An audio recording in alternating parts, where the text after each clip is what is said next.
What's up, guys? Jeff from Texas Moto Works. So this bike, if you've been following, you know a little bit about it. Basically what it is, it's a 83 Suzuki GS750 with a mid-70s Suzuki GT550 triple motor in it. And I got it.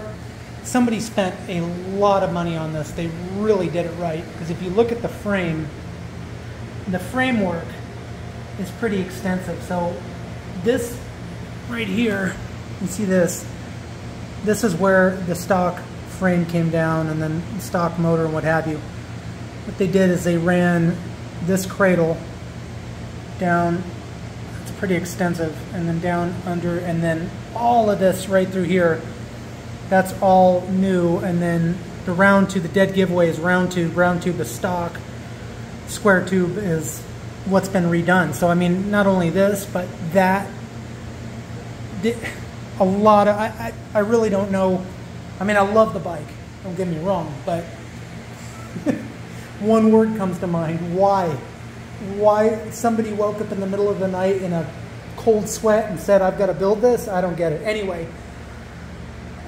so not only did they do that, they really did this bike right. I mean, everything has been gone through. The forks, the fork seals, the wheels have been custom painted, the brake lines, the brakes, the brake calipers have been repowder coated. The exhaust is a full one-off. It's either they must have taken like a GT550 chamber set and morphed it onto this bike, or they completely built these chambers. I don't know. But what have I done? Well, when I got it, it really just looked like it had been sitting out and been neglected. And it's like somebody got to 90% on this thing and then just kind of gave up on it. So I've spent the last 2 weeks just correcting some things. So the biggest thing was it had this little tiny 4-cell lithium battery in here, and it was dead. And I did a little research on them, and they are known to cause fires, so it's good we got that out of there. But again, you know, look at the level of fab they went in to make it work. It's just amazing to me. And then they fabbed in the brackets for the oil tank, so this thing has working oil injection. But had to ditch that battery, and what I did was trying to figure out how to do it. I tried to see if one of those were available, and I found out they caught on fire. Forget it.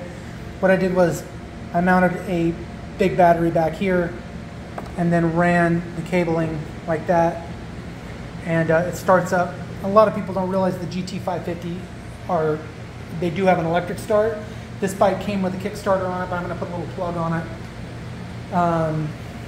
because the electric start's really dependable. It always fires right up. What else? So did that, completely polished the cases, took the ram air cover off, polished that, polished both sides of the cases, took the chambers off, resprayed the chambers. And then another thing I did is I put it back to OEM turn signals. It had these little Chinese turn signals on it, and you know, I know these things stick out.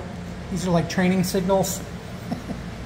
I don't think the bike can fall all the way over with these things, but you know, the mount was right here, and the Chinese ones just kind of looked goofy. And you can get these pretty inexpensive these days. These are they're not OEM, they're like reproductions. I just did an 1150 that had those, but I did those, and then they look really funny up here. But when the fairing gets on, they look better. So I ran those, had to redo the flasher for those, so those work. And really just kind of cleaning things up. It was kind of ratty up here by the triple clamp, so I'm going to finish that up.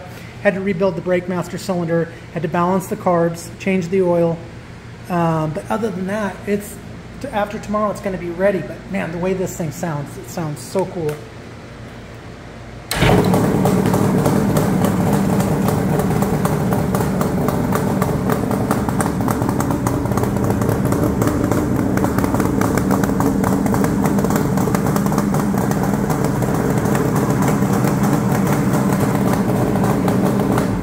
I think an air quality alert siren just went off over Corinth.